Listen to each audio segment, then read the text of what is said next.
Hello guys, welcome to my channel. இன்றைக்கு இந்த வீடியோவில் என்ன பார்க்க போகிறோம்னு சொன்னால், Bigg Boss season 9 Tamil show பற்றி தான் பார்க்க போகிறோம். ஸ்கூல் டாஸ்க் வந்து போய்கொண்டிருக்குது, நல்லா இன்ட்ரெஸ்டாகவே போய்கொண்டிருக்குன்னு சொல்லலாம். நல்லா வந்து விளையாடுறாங்க, அவங்களுக்கு கொடுக்கப்பட்ட கேரக்டரை வந்து சரியாக பண்ணுறாங்கன்னு சொல்லலாம். ஒரு சில பேர் வந்து கேரக்டரில் இருக்கிறாங்களா இல்லை அது உண்மையாகவே தான் இதை பண்ணுறாங்களான்ட்டு தெரியலை. மற்றபடி வந்து அதிகமானவர்கள் வந்து அவங்களுக்கு கொடுக்கப்பட்ட கேரக்டரை வந்து பண்ணுறாங்கன்னு சொல்லலாம். குறிப்பாக சொல்லப்போனால் விக்ரமாக இருக்கட்டும் அல்லது பார்வதியாக இருக்கட்டும், வியானா பயங்கர குழப்படி பண்ணிகிட்டே இருக்கிறாங்க. இவங்க என்ன சொன்னாலும் அதை கேட்குறதா இல்லை. ஏன்னு சொன்னால் அந்த ஸ்கூலில் வந்து ஒவ்வொருத்தருக்கும் ஒவ்வொருத்தரும் ஒவ்வொரு ரகம் என்ற மாதிரி வந்து சொல்லிட்டாங்க இல்லையா. ஒவ்வொருத்தரும் ஒவ்வொரு விதமான சேட்டை பண்ணி கொண்டிருப்பாங்க.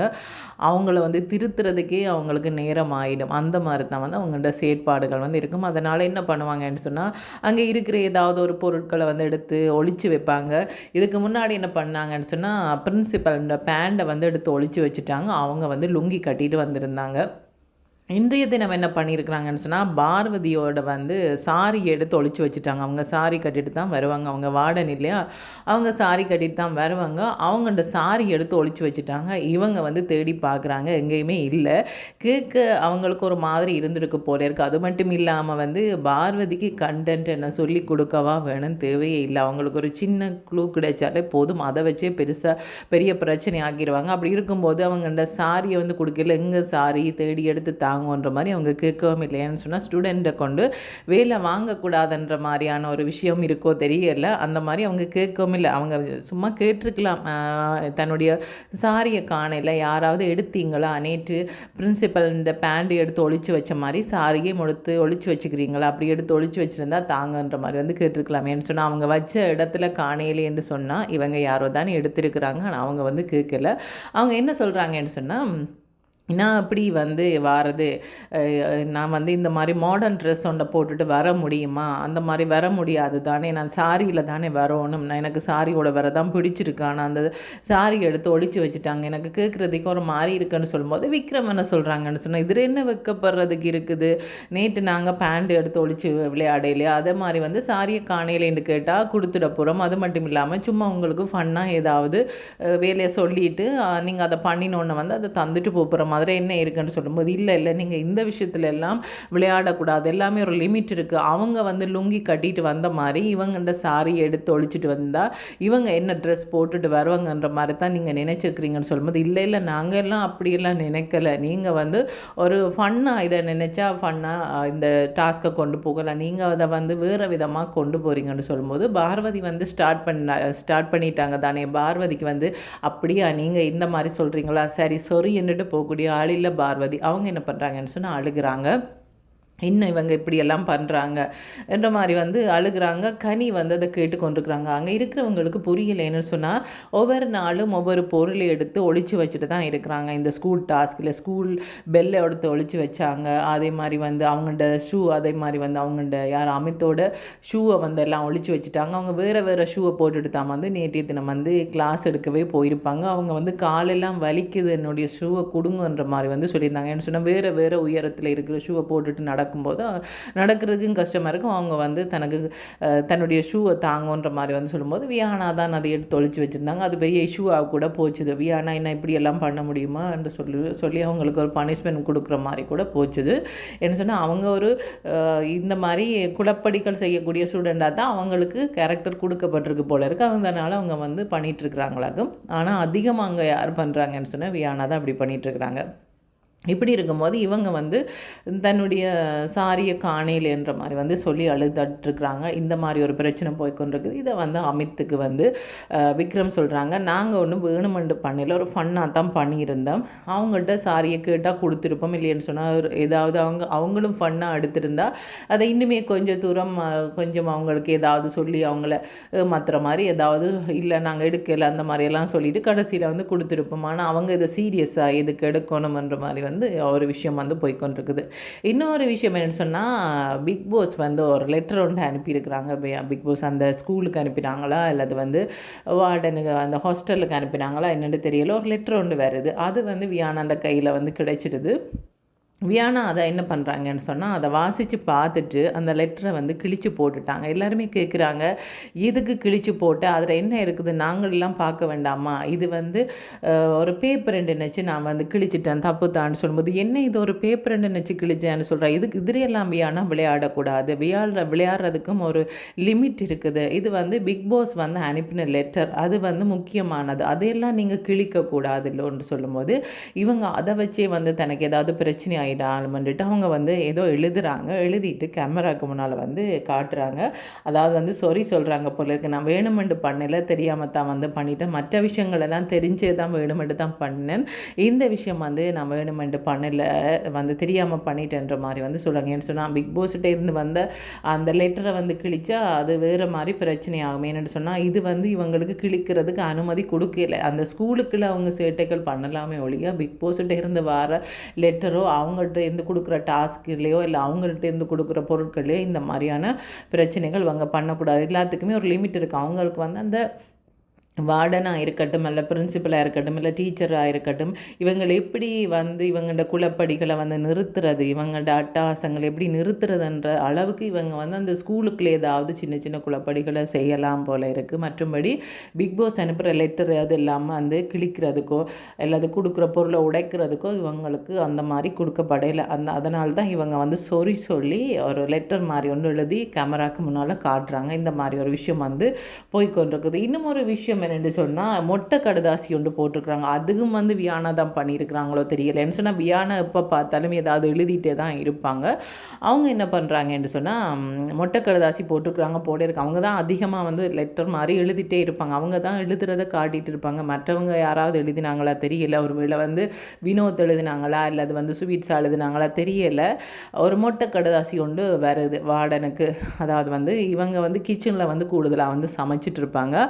அமித் வந்து இவங்களுக்கு அதிகமாக வந்து சமைக்க தெரியாது. யாருக்குன்னு சொன்னால் பார்வதிக்கு. அவங்க 2 நாளாக தான் வந்து சமைச்சிட்ருக்குறன்ற மாதிரி வந்து சொல்லிகிட்டு இருக்கிறாங்க.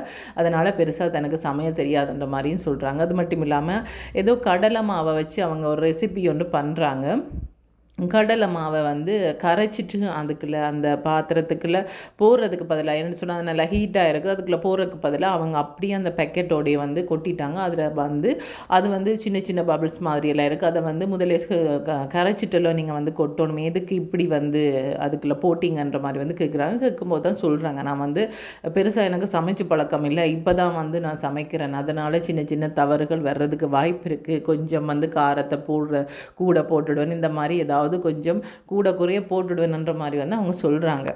அப்படி இருக்கும்போது வந்து அமித் வந்து என்ன பண்ணுறாங்கன்னு சொன்னால், அந்த சாப்பாடு வந்து நல்ல மாதிரி வரணுமென்றதுக்காக இவங்களுக்கு ஹெல்ப் பண்ணுறதுக்காக கூடுதலாக வந்து கிச்சனில் வந்து நிற்பாங்க. அப்படி நிற்கும்போது அதை வச்சு ஒரு மொட்டை கடுதாசியாக வந்து எழுதி போடுறாங்க. இவங்க எதுக்கு அவங்களுக்கு ஏதோ ஒரு அந்த மாஸ்டருக்கு வந்து ஒரு பேருமே, அமித்துக்கு வந்து அந்த ஸ்கூலில் வந்து ஒரு மாஸ்டர் வேலை கொடுத்துருக்குறாங்க. அதுக்கு ஒரு பேருமே கொடுத்துருக்குறாங்க அவங்களுக்கு, அமிர்தலிங்கமாக இது ஒரு பேர் வந்து கொடுத்துருக்குறாங்க. இன்னும் சொன்னால் இது ஒரு பேரை சொல்லி தான் சார் அமிர்தலிங்கம் சார் இது ஒரு மாதிரி தான் ஒரு பேரை வந்து சொல்கிறாங்க. அப்படி சொல்லும்போது வந்து அதை வச்சு ஒரு மொட்டை கடுதாசி மாதிரி வந்து எழுதி போடுறாங்க. அதை வந்து பார்வதி வந்து வாசித்து பார்த்துட்டு அமிர்துக்குமே சொல்கிறாங்க, மற்றவங்களுக்குமே சொல்கிறாங்க, என்ன இது இந்த மாதிரியெல்லாம் ஒரு லெட்டர் போடுறதா, மொட்டை கடுதாசி இப்படி எல்லாம் எழுதுறதா, யார் இந்த வேலையை பார்த்தது, ஏன் இப்படி எல்லாம் எழுதுறீங்க என்ற மாதிரி வந்து சொல்கிறாங்க. அப்படியெல்லாம் வந்து அதையுமே ஒரு பார்வதி அதாவது வந்து யாருக்கு மொட்டை கடுதாசி போட்டால் யார் வந்து இந்த பிரச்சனையை பெருசாக்குவாங்க, யாரோட பிரச்சனை பண்ணால் அந்த பிரச்சனை பெருசாகுமோ அவங்களோட தான் அவங்களுமே பிரச்சனை பண்ணி பார்க்குறாங்க. அந்த விதத்தில் வந்து பார்வதிக்கு வந்து இப்படி ஒரு கடிதம் வந்தோன்னே பார்வதி சரி இவங்க சேட்டை பண்ணுற பசங்க தானே என்ற மாதிரி வந்து அவங்க விடையில அவங்களும் வந்து அதை பற்றி கொஞ்சம் வந்து கதைக்கிறாங்கன்னு சொன்னால், ஏன் அதை பேச விட்டீங்கன்ற மாதிரியும் ஒரு கேள்வி வரும் இல்லையா, அதனால் அப்படி வந்து கதைக்கிறாங்க. அது மட்டும் இல்லாமல் கிச்சனில் நிற்கும்போது வந்து அமித்துக்கு சொல்கிறாங்கன்னு சொன்னால், இவங்க பண்ணுற சேட்டைக்கு வந்து நல்ல ஏச்சு கொடுக்கணும் போல இருக்குது, ஆனால் நான் வார்டனாக இருக்கிறதால வந்து அந்த மாதிரி சொல்ல முடியாமல் இருக்குது, என்ன மாதிரி கதைக்கணும்னு சொன்னால் ரொம்ப பாசமாக உருகி கதைக்க வேண்டி இருக்குது, அந்த மாதிரி ஒரு நிலைமையில் தான் நான் இப்போ இருக்க வேண்டி இருக்குன்ற மாதிரி வந்து சொல்லிகிட்டு இருக்கிறாங்க. இது மட்டும் இல்லாமல் வந்து டை கட்டுறதுக்கு வந்து எஃப்ஜியை வந்து பழக்கி விடுறாங்க. ஏன்னு சொன்னால் வியானா வந்து எங்கே பார்த்தாலும் அங்கே வந்து பிரச்சனை கொடுக்குறாளா, வியானா தான் இருக்கிறாங்க. அதாவது வந்து அவங்களோட உண்மையான கேரக்டர் இல்லை போல இருக்குன்னு சொன்னேன். இதுவரைக்கும் அவங்க அப்படி நடந்து கொள்ளல. இந்த ஸ்கூல் டாஸ்கில் பயங்கர குழப்படி பண்ணுறாங்க. அதாவது வந்து இவங்க என்ன கேட்டாலுமே சொல்ல மாட்டாங்க, ஸ்கூலுக்கு அந்த டைமுக்கு போக மாட்டாங்க, கேட்குறது எல்லாத்துக்குமே வந்து அவங்க ஒரு விஷயத்த சொன்னால் இவங்க வேற ஒரு விஷயத்த பண்ணிகிட்ருப்பாங்க. இந்த மாதிரியான விஷயத்த தான் பண்ணிகிட்ருக்குறாங்க. இப்படி இருக்கும்போது அவங்க வந்து எல்லாருமே டை கட்டி நீட்டாக ஸ்கூலில் வந்து அசம்பிளிக்கு வந்திருக்கிறாங்க. இவங்க மட்டும் வேற எல்லாம் கொஞ்சம் லேட்டாக வராங்க. இவங்களுக்கு ஒரு பனிஷ்மெண்ட் வந்து கொடுக்கப்படுது. ஏற்கனவே நிறைய குழப்படிகள் எல்லாம் செய்ததுக்கான பனிஷ்மெண்ட்டாக என்ன தெரியல. அவங்களுக்கு வந்து பனிஷ்மெண்ட் கொடுக்கப்படுது. என்ன பனிஷ்மெண்ட்னு சொன்னால் 2 கையை வந்து மேலே உயர்த்திட்டு அவங்க வந்து நிற்கணுமன்ற மாதிரி வந்து ஒரு பனிஷ்மெண்ட் கொடுக்கப்படுது. மற்றவங்கள்ட்ட என்ன கேட்குறாங்கன்னு சொன்னால் கனிதானி வந்து யார் இவங்களோட தமிழ் டீச்சர். அதனால் என்னன்னு சொன்னால் திருக்குறள் சொல்லி கொடுத்துருக்குறாங்க தானே, 5 திருக்குறள் சொல்லித்தர பட்டிருக்கு. அந்த 5 திருக்குறளையும் சொல்லுங்க, ஒவ்வொருத்தராக சொல்லுங்கன்ற மாதிரி வந்து கேட்குறாங்க. ஒவ்வொருத்தருமே சொல்கிறாங்க. ஒரு சில பேர் வந்து சரியாக சொல்கிறாங்க, ஒரு சில பேர் வந்து 1 2 திருக்குறளை சொல்கிறாங்க, மற்றதை சொல்ல முடியாமல் நிற்கிறாங்க. ஒரு சில பேர் வந்து தவறுதெல்லாம் வந்து சொல்கிறாங்க. கம்ருதீன் வந்து ஒவ்வொரு ஆக்டர்ஸ் மாதிரி வந்து நடித்து அந்த இதை வந்து சொல்கிறாங்க. அப்படி சொல்லிவிட்டு அவங்க வந்து போகிறாங்க. அப்படி இருக்கும்போது வியானாவை கூப்பிட்டு கேட்குறாங்க. கடைசியில் இவங்க எல்லாரையும் கேட்டு முடிஞ்ச அப்புறம் வியானாவை கூப்பிட்டு கேட்குறாங்க. வியானாவை கூப்பிட்டு கேட்கும்போது வியானா வந்து அந்த 5 திருக்குறளில் ஒரு திருக்குறளோ 2 திருக்குறள் தான் சொன்னாங்க. அதுவும் வந்து மற்றவங்க அதில் நிற்கிறவங்க சொல்லி கொடுக்க சொல்கிற மாதிரி தான் சொன்னாங்க. மற்ற 3 திருக்குறளும் சொல்லவும் இல்லை. அது அவங்க வந்து சொல்லணுமென்ற ஒரு ஆர்வத்தில் சொல்கிற மாதிரியும் இல்லை. அப்படி இருக்கும்போது சொல்லி கேட்கும்போது அவங்க வந்து எனக்கு தெரியாதுன்ற மாதிரி வந்து சொல்கிறாங்க. உண்மையிலேயே அவங்களுக்கு தெரியாதா அல்லது வந்து சேட்டை பண்ணுறதுக்காக அப்படி சொன்னாங்களா தெரியல. அது மட்டும் இல்லாமல் டை என்ன பண்ணி வச்சுக்கிறாங்கன்னு சொன்னால் டையை கலட்டி சும்மா வந்து கழுத்தில் சும்மா வந்து சுற்றி வச்சுருக்கிறாங்களோலையே, சும்மா வந்து தோலில் சும்மா சுற்றி வச்சுக்கிறாங்களோலையே, அதை வந்து ஒரு டை மாதிரி நீட்டாக வந்து கட்டிட்டு வரலை. இதுக்கு முன்னாடி எல்லாம் வந்து அவங்க டையை நீட்டாக கட்டிட்டு வந்தாங்க. அப்படின்னு சொன்னால் ஒன்றில் அவங்க கட்டியிருப்பாங்க, இல்லைன்னு சொன்னால் யாராவது அந்த டையை கட்டி விட்டுருப்பாங்க. அப்படின்னு சொன்னால் அவங்க உண்மையிலே நீட்டாக வரணும்னு சொன்னியிருந்தால் அந்த டையை நீட்டாக கட்டிட்டு வந்திருப்பாங்க. அவங்க வேணுமெண்டே பண்ணுற மாதிரி அந்த டையை வந்து கலட்டிட்டு அப்படி ஒரு தோலில் வந்து சும்மா போட்டுகிட்டே வராங்க.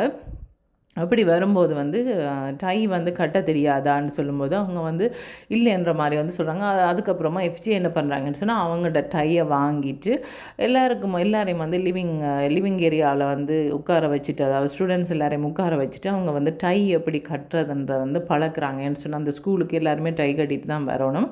அதில் ஒரு சில பேருக்கு டை கட்ட தெரியாமல் இருக்கலாம், ஒரு சில பேருக்கு தெரிஞ்சிருக்கலாம், ஒரு சில பேருக்கு தெரிஞ்சுமே தெரியாதுன்ற சொல்லலாம். வேணுமெண்டே வந்து தெரியாத மாதிரி வந்து பண்ணிகிட்ருக்கலாம், சேட்டை பண்ணணுன்றதுக்காக. அதனால் அவங்க வந்து டை எப்படி கட்டுறதுன்றதை வந்து பழக்கும் போதே வந்து குழப்பிட்டே இருக்கிறாங்க. யார் கம்ருதீன் வந்து இது என்ன இப்படி இருக்குது, நானும் உங்களுக்கு பக்கத்தில் இருந்து டை கட்டினா தான் எனக்கு சரியாக இருக்கும், மாதிரி இருந்து பார்க்கும்போது எனக்கு தெரியலைன்னு சொல்லும்போது எஃப்ஜி சொல்கிறாங்க இல்லை நான் கிட்டவே வாரன்ற மாதிரி வந்து சொல்கிறாங்க. அதே மாதிரி வந்து வினோத்தும் வந்து டவுட்டை கேட்டுக்கொண்டே இருக்கிறாங்க. இது என்ன எனக்கு சரியாக வருது இல்லைன்ற மாதிரி வந்து கேட்டுக்கொண்டே இருக்கிறாங்க. உண்மையிலேயே அவங்களுக்கு வந்து தெரியாமலும் இருக்கலாம், இல்லை தெரிஞ்சிருந்தாலும் இவங்களை குழப்புறதுக்காக சொல்லாமேன்னு சொன்னால் இவங்க குழம்பி போய் உங்களுக்காக போய் நான் டை எப்படி கட்டுறதுன்ற பழக்கம் வந்துட்டு அவங்க வந்து பேசாமல் போவாங்கன்னு பார்த்தா அவங்க வந்து ஒவ்வொருத்தருக்கும் வடிவாக சொல்லி கொடுக்குறாங்க. தானுமே தன்னுடைய கழுத்தில் போட்டு இந்த டையை வந்து கட்டி காட்டுறாங்க. இப்படி தான் கட்டுறது டைன்ற மாதிரி வந்து கட்டி காட்டுறாங்க. ஒரு சில விஷயங்கள் வந்து பிக் பாஸ் வீட்டுக்கு வெளியிலேயுமே தேவையான விஷயங்களாக இருக்கலாம். இந்த மாதிரி டை கட்டுற விஷயங்கள் வந்து அந்த பிக் பாஸ் வீட்டுக்குள்ளே அந்த ஸ்கூல் டாஸ்கில் நிற்கிறவங்களுக்கு மட்டுமில்லை, வெளியில் இருக்கிறவங்களுக்கும் சில பேருக்கு வந்து தேவைப்பட்டு அவங்க பார்க்கக்கூடிய மாதிரி கூட இருந்திருக்கலாம். அந்த மாதிரியான ஒரு செயற்பாடுன்னு சொன்னால் சில பேருக்கு கட்டாயம் டை கட்டித்தான் சில ஜொப்புக்கு போக வேண்டிய தேவை இருக்கலாம். அதனால் அது ஒரு நல்ல விஷயமா அந்த இடத்துல எஃப்ஜிஏ செய்த விஷயம் வந்து நல்ல விஷயமா இருந்துச்சு. இதை டை கட்டி காட்டின விஷயம். இன்னொரு விஷயம் என்னென்னு சொன்னால் இவங்கண்ட ஸ்கூலில் வந்து இங்கே வந்து பிரின்சிபல் என்ன சொன்னாலுமோ டீச்சர்ஸ் என்ன சொன்னாலுமோ அவங்க யாருமே கேட்க மாட்டாங்க. மற்றவங்க ஓரளவுக்கு வந்து கேட்குறாங்கன்னு சொன்னால் எல்லாமே குழப்படியாக இருந்தால் வந்து பெரிய பிரச்சனை ஆகிடுமன்ற மாதிரி வந்து பார்க்குறாங்கன்னு சொன்னால் சில பேர் வந்து நாமினேஷன் லிஸ்ட்டில் இருக்கிறாங்க, சில பேர் வந்து நாமினேஷன் லிஸ்ட்டு இல்லை. ஆனால் வியானா என்ன பண்ணுறாங்கன்னு சொன்னால் நாமினேஷன் லிஸ்ட்டில் இருந்தனோ இல்லையோ நான் என்னுடைய சேட்டையே பண்ணத்தான் போகிறேன்னு சொல்லி நேற்றைய தினமுமே வந்து அவங்க வந்து நிறைய சேட்டைகள் எல்லாம் பண்ணியிருப்பாங்க. விக்ரமோட ட்ரெஸ்ஸுன்றது தான் ட்ரெஸ் பூலில் தான் இருக்குது, அதை கொண்டு போய் ஸ்விம்மிங் பூலில் கொண்டு போய் போட்டிருந்தாங்க. திரும்ப விக்ரம் வந்து என்ன பண்ணியிருந்தாங்கன்னு சொன்னால் இவங்களோட ட்ரெஸ் ஒன்று வந்து அதுக்குள்ளே போட்டுட்டு போயிருந்தாங்க. திரும்ப என்ன பண்ணிட்டாங்கன்னு சொன்னால் இவங்களை விக்ரம் தான் தள்ளி விட்டாங்களோ என்னதையா ஸ்விம்மிங் பூலுக்கு பிடிச்சி தள்ளி விட்டுட்டாங்க. தள்ளி விடும்போது வந்து எஃப்ஜிஎம் வந்து கேட்குறாங்க, என்னென்னு சொன்னால் அந்த அந்த அந்த ட்ரெஸ்ஸோட ஏன் தள்ளி விட்டீங்க, பாவம் இல்லையான்ற மாதிரி வந்து சொன்னாங்க. என்ன சொன்னால் அந்த டிஷர்ட் வந்து இவங்களுக்கு அந்த ஸ்கூலில் அந்த ஹாஸ்டலில் இருக்கிறதுக்காக அவங்களுக்கு கொடுக்கப்பட்ட அந்த டிஷர்ட்டை தான் அவங்க போட்டுட்ருந்தாங்க. ஒரு ஃபன்னுக்கு தான் அவங்க பண்ணுறாங்கன்னு பார்த்தா அவங்களுமே சீரியஸாக பண்ணிகிட்டு இருந்தாங்க. நானுமே சீரியஸாக பண்ணிட்டேன்ற மாதிரி தான் அவங்க கதை போய்கொண்டிருக்குது. ஆனால் வந்து வியானா வந்து பயப்படவே இல்லை. அதாவது வந்து அந்த கேரக்டரில் பண்ணுற மாதிரி தான் அவங்க பண்ணிகிட்ருக்குறாங்க. திரும்ப வந்து அவங்களுக்கு என்ன பனிஷ்மெண்ட் கொடுத்தாலும் அதே மாதிரி வந்து டை கட்டும்போது கூட டை கட்டுறதுக்கு வந்து இவங்க வந்தால் வந்து சரியாக டை கட்டிட்டு அந்த ஸ்கூலுக்கு வரையில டை கட்டுறதை பழக்கும்போது கூட மற்ற எல்லாரும் ஓரளவுக்கு வந்து அவதானிச்சிட்டு இருக்கிறாங்க. வியானா அவதானிக்கவே இல்லை. அவங்க எங்கேயோ வந்து மற்றவங்க கதைக்கிறத வந்து பார்த்துட்ருக்குறாங்க. அங்கால டீச்சர், பிரின்சிபல், வார்டன் அவங்க கதைக்கிறத பார்த்துட்ருக்குறாங்களே ஒழிய இங்கே இவங்க வந்து டை கட்ட பழக்கிறத வந்து கவனிக்கவே இல்லை. அப்படி இருக்கும்போது வந்து கேட்குறாங்க, யாருன்னு சொன்னால், என்ன வியானா அங்கே பார்த்துட்ருக்குறீங்க, இங்கே டை கட்டுறதை பார்க்க வேண்டாமா, அவங்களுக்கு டை கட்ட தெரியாதானே, நீங்கள் இதை பார்த்து பழகலாம் தானேன்ற மாதிரி வந்து சொல்லும்போது அவங்க என்னென்னு சொன்னால், பழகணுமெண்டு விருப்பம் இருந்தாலுமே அவங்க அந்த கேரக்டரை பொறுத்த வரைக்கும் வந்து சேட்டை பண்ணணும் தானே, அதனால் அந்த மாதிரி சேட்டை பண்ணிகிட்ருக்காங்க போல இருக்குது. ஆனால் ஓவராக அப்படி பண்ணிட்டுறாங்கன்னு சொன்னால் அது வந்து அவங்களுக்கு வந்து அந்த நாமினேஷன் லிஸ்ட்டில் இருக்கிற மாதிரிக்கு வந்து அவங்களுக்கு அந்த ஒரு ஒரு அவங்க வெளியேறதுக்கே இது ஒரு காரணமாக கூட போயிடலாம். ஆனால் ஒரு சில நேரங்களில் வந்து இது ஒரு ஃபன்னாக கூட பார்க்கலாம். என்னென்னு சொன்னால் அந்த குறிப்பிட்டே சொல்லப்பட்டிருக்கு தானே, அதாவது வந்து ஒவ்வொருத்தரும் ஒவ்வொரு ரகம், அந்த ஸ்டூடெண்ட்ஸ் ஒவ்வொருத்தரும் ஒவ்வொரு ரகம்னு சொன்னால் இவங்க இந்த ரகம், அதாவது வந்து குழப்படி பண்ணுறது, அவங்க சொல்லி கொடுக்குற பாடங்களை வந்து சரியாக சொல்கிறதில்ல, சரியாக படிக்கிறதில்ல, சரியாக ஸ்கூலுக்கு வந்து டையெல்லாம் கட்டிட்டு போகிறதில்ல, அவங்க வந்து பனிஷ்மெண்ட் கொடுத்தா அதையும் வந்து சரியாக பண்ணுறதில்லை. இந்த மாதிரியான விஷயங்கள் வந்து பண்ணுற ஒரு ஸ்டூடெண்ட்டாக தான் வந்து இருக்கிறாங்க. ஒருவேளை வந்து பெஸ்ட்டாக யார் பண்ணினாங்க அந்த ஸ்கூல் டாஸ்கில்னு சொல்லும்போது வந்து இவங்கள்ட பேர் வருதா, ஒரு ஃபன்னாக எடுத்துருந்தாங்கன்னு சொன்னால் இவங்கள்ட பேரை வந்து பெஸ்ட்டாக பண்ணாங்கன்ட்டு வரும். இதுவே வந்து அவங்களுக்கு பிடிக்கலைன்னு சொன்னால் அவங்க எப்படி சொல்லுவாங்கன்னு சொன்னால், வேஸ்ட்டாக யார் பண்ணவங்க யாருன்னு சொன்னால், இதில் வந்து வேஸ்ட் பர்ஃபார்மர் யார் 2 பேருன்னு சொன்னால் அவங்கள்ட பேரும் போகிறதுக்கு வாய்ப்பு இருக்குது. எங்கே அவங்க தெரிவு செய்கிறாங்க, அதாவது பெஸ்ட் பர்ஃபார்மர்னு தெரிவு செய்யாங்கன்னு சொன்னால் இவங்க நல்ல மாதிரி பண்ணியிருக்கிறாங்கன்ற அர்த்தம். என்ன நடக்க போகுதுன்றதை காய்ஸ் வெயிட் பண்ணி தான் பார்க்கணும். ஓகே, தேங்க்யூ, பாய்.